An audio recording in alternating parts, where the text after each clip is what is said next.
Oi, eu sou a Bruna e esse é o canal Refúgio Literário. Hoje eu vim falar para vocês a respeito do livro Menina Má, do autor William March. Ele foi lançado pela Dark Side Books, você vê aqui que foi uma edição lindíssima, muito bonito mesmo, em capa dura, com aquela qualidade que a gente já conhece da Dark Side. E eu quero trazer para vocês uma resenha desse livro, minhas considerações sobre a escrita, sobre o que eu achei da obra, algumas questões sobre o autor e também algumas conexões com a psicanálise que esse livro acaba fazendo, que eu achei muito interessante quanto psicanalista. Então, vamos pro vídeo.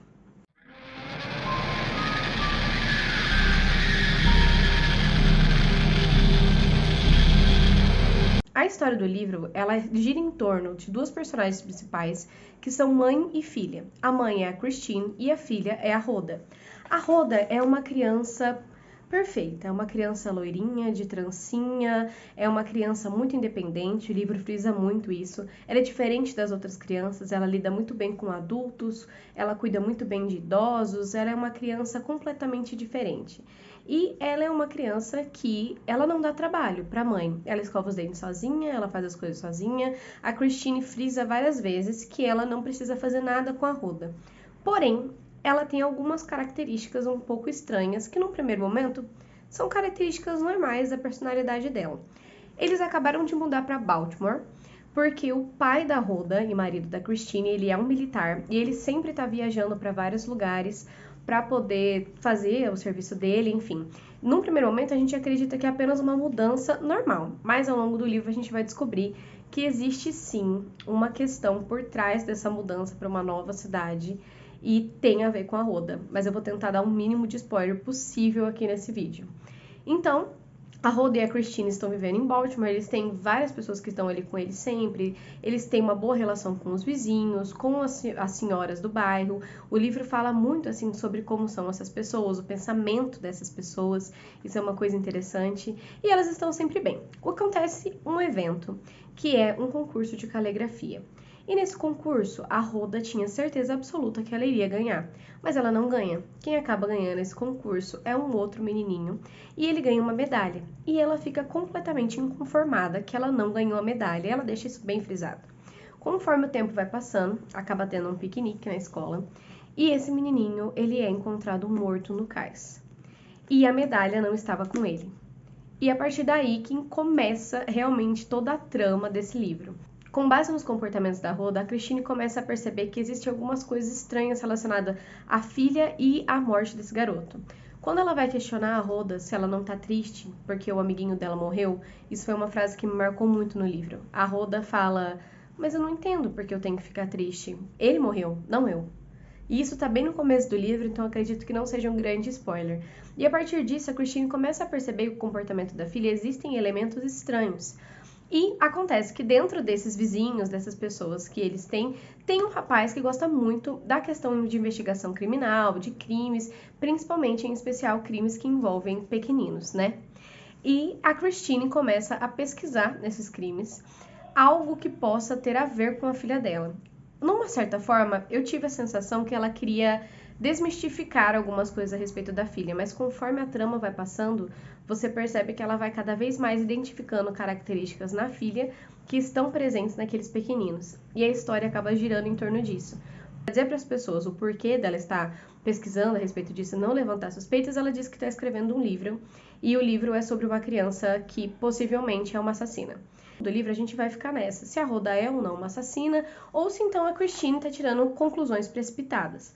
O que é muito interessante. Eu achei que ele ia levar esse mistério até o fim, não leva. Um pouco antes do final do livro, mais ou menos do meio para um pouquinho depois do meio do livro, a gente já tem a confirmação se a Rhoda é ou não uma assassina.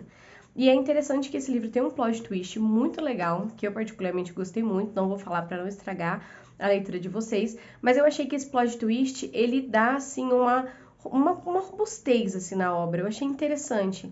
E ele abre também para outras discussões.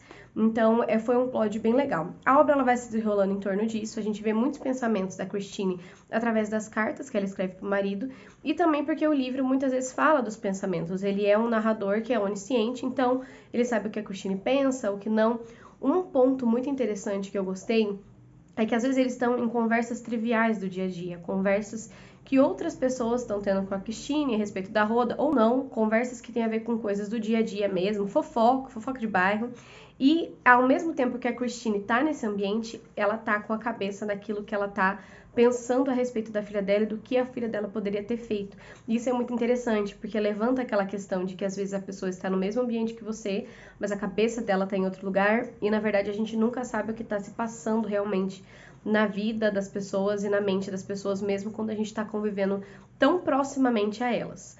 Então, para não dar spoilers nessa primeira parte do vídeo, eu vou avisar quando eu darei spoilers para fazer uma análise mais profunda. O livro se gira em torno disso, da gente tentar entender se a Rhoda é uma criança má ou não. Eu gostaria de falar para vocês também a respeito do autor, que é o William March. Ele foi um livro que foi publicado em 1954 e o William, ele participou da Primeira Guerra Mundial. Então ele teve outros contos que foram publicados um pouco antes do Menina Má, que falava dos horrores da guerra. E é interessante que mesmo nesse livro ele traz alguns elementos, como o militarismo do pai dela, algumas questões da guerra são tratadas nesse livro também. Além disso, existem questões do William March que são tratadas no livro. Logo no início do livro, ele já dá uma introdução sobre o autor e é falado que algumas características do autor estão presentes em alguns personagens. E quando você lê essa introdução e depois você lê o livro, você consegue fazer essa comparação, que existe sim algumas características de algum personagem que acaba sendo um reflexo daquilo que é o autor. O que eu achei muito interessante é que esse autor ele não fez sucesso na época dele em que ele estava vivo. Ele era considerado o autor dos autores, no sentido de que os autores gostavam de ler ele, gostavam da forma de escrita dele, mas ele não era valorizado pelas pessoas na época. A obra dele só foi realmente ser um sucesso depois da morte dele. Isso é muito interessante. Além disso, uma coisa que eu achei interessante é que existe sim no livro elementos de perfilamento criminal.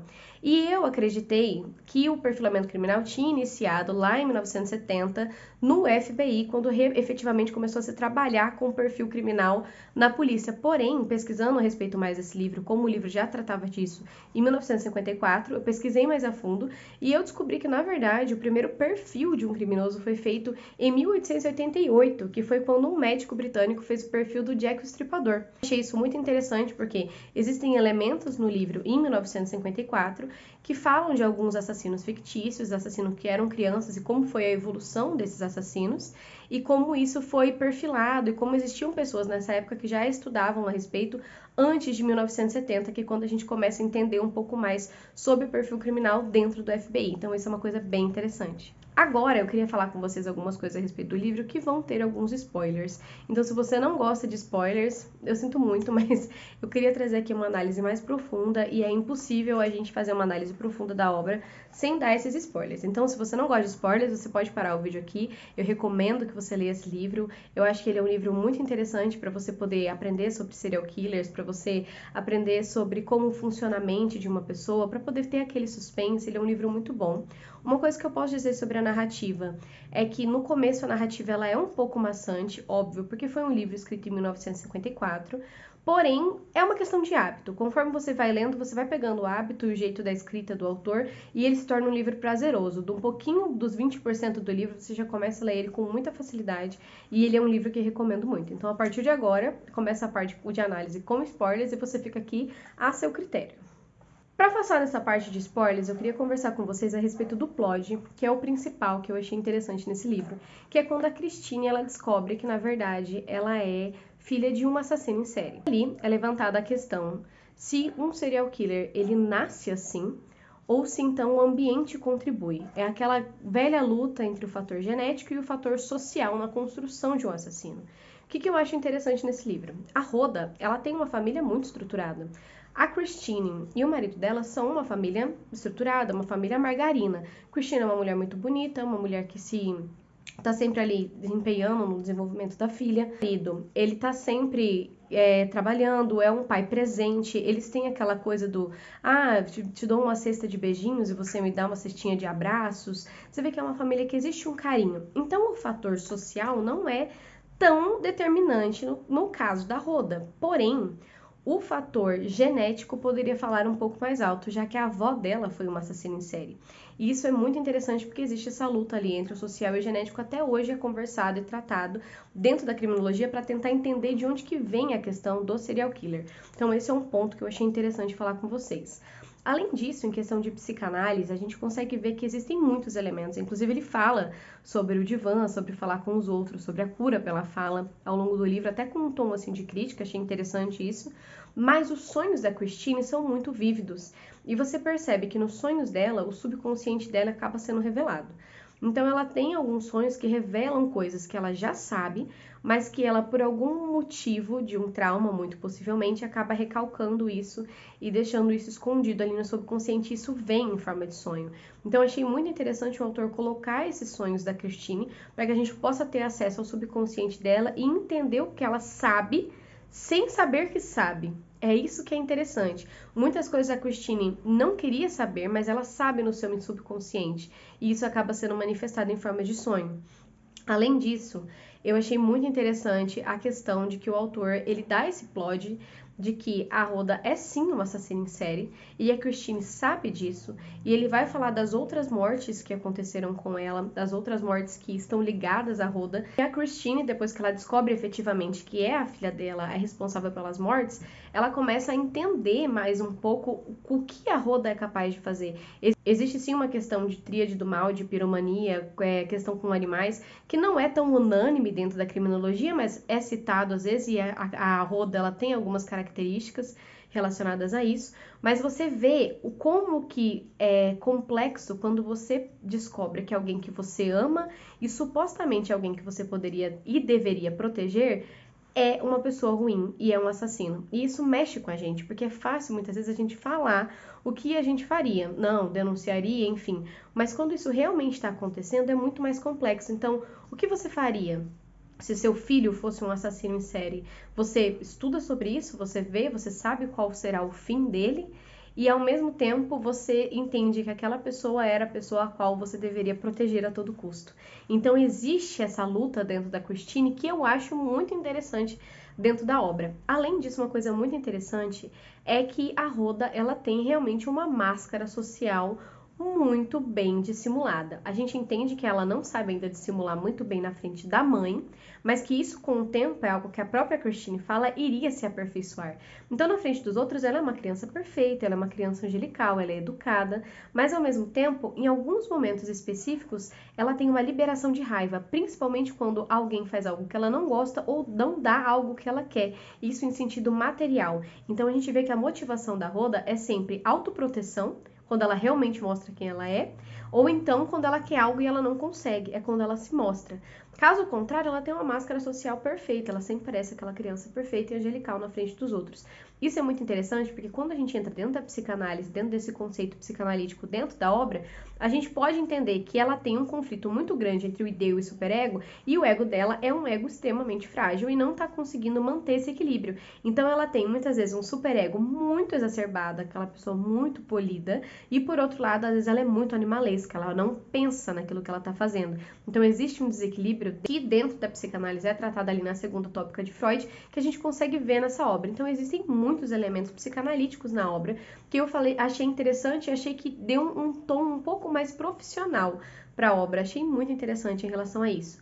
Um ponto também interessante é o Leroy, que é o zelador, que você vê que ele é uma pessoa odiosa, isso desde o início do livro. Ele tem pensamentos misóginos, pensamentos machistas, ele é uma pessoa ruim, ele não é uma pessoa boa, a forma com que ele fala com a Rhoda, você vê que ele é uma pessoa ruim. Mas você vê que conforme vai passando a obra, ele começa a ter medo da menina. Então, isso desmistifica um pouco aquela questão de que toda pessoa ruim é psicopata. Então, a maldade ela pode existir no ser humano e ele pode não ser um psicopata ou um serial killer.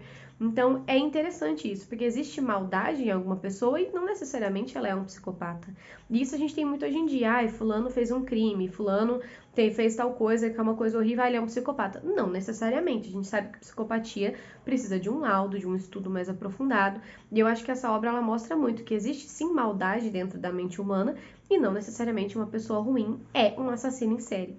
Então você vê que tem vários elementos ali dentro da obra que acabam casando para que ela se torne uma obra rica. Para quem gosta de criminologia, essa questão de crimes, de assassinos em série, de crianças assassinas, é muito interessante. Eu acho uma obra, assim, muito válida. Sem contar que eu gostei, assim, apesar daquela questão que eu disse no início, a escrita é um pouco maçante, depois ela se torna uma história interessante. Uma ressalva que eu não gostei um pouco do final. Eu acho que o final poderia ter sido um pouco diferente em relação a algumas coisas. Eu acho que, enfim, né? A gente sempre acha que pode melhorar alguma coisa no final da obra. Não foi aquele final perfeito na minha concepção, mas foi um bom final. Foi interessante porque nem sempre é aquilo que a gente quer que aconteça. Mas no geral, é uma obra muito boa. Eu acho que para quem gosta de criminologia, para quem gosta dessa parte de psique, é muito interessante. É um livro de ficção, então você é gostoso de você ler ali. Eu li ali a maioria dele em um dia, enquanto eu estava lendo, só com exceção da primeira parte que eu demorei um pouco mais. O restante, em um dia eu consegui ler todo o livro. Então ele é uma leitura gostosa, uma leitura que vai te prender ali no mundo. É interessante porque você tem vários elementos de ver como pensam as pessoas, como funciona uma sociedade ali, como às vezes as coisas estão acontecendo do seu lado e você não percebe, como às vezes as pessoas que parecem inocentes, elas não são. E como às vezes as pessoas que parecem muito cruéis, elas têm também algumas coisas boas. Então, uma coisa interessante que eu também tenho que citar, mostra como o luto e como as vítimas de um psicopata muitas vezes não são apenas as únicas vítimas, mas sim como a família sofre com isso. Isso eu achei uma coisa muito interessante, principalmente pela data em que foi escrita. Eu acho que o autor ele era muito visionário para sua época em relação a essas coisas. São coisas que a gente vê estudos recentes sendo feitos que ele colocou alguns elementos ali. Então acho que isso deixa a obra dele um pouco mais completa e isso mostra o quanto ele era talentoso quanto escritor também. Eu espero que você leia, apesar de você ter ficado aqui com os spoilers, vale muito a pena, porque é uma leitura que você começa a entender da psique, você começa a pensar, se colocar no lugar da Christine, tentar entender como que a Rhoda pode ser dessa forma, entender se é uma questão genética, se é social, o que pode ter acontecido, se essa criança caiu na tua cabeça, você fica com isso na cabeça e é interessante, assim, de você se colocar no lugar do personagem, mesmo você já sabendo dos spoilers. Então, eu acho que é uma obra que vale muito a pena. E eu fico por aqui. Se você gosta desse tipo de vídeo, esse canal ele é voltado para psicanálise e análise de livros, com um pouco mais voltado para livros que são da parte criminal, da parte meio dark, ali, que é o que eu acabo gostando um pouco mais, mas sempre tem alguns vídeos de opinião, alguns vídeos de livros diferentes, de romance ou então de psicanálise em si. E se você gosta desse tipo de conteúdo, eu peço que você já deixe seu like, que você se inscreva no canal e a gente se vê no próximo vídeo. Tchau, tchau!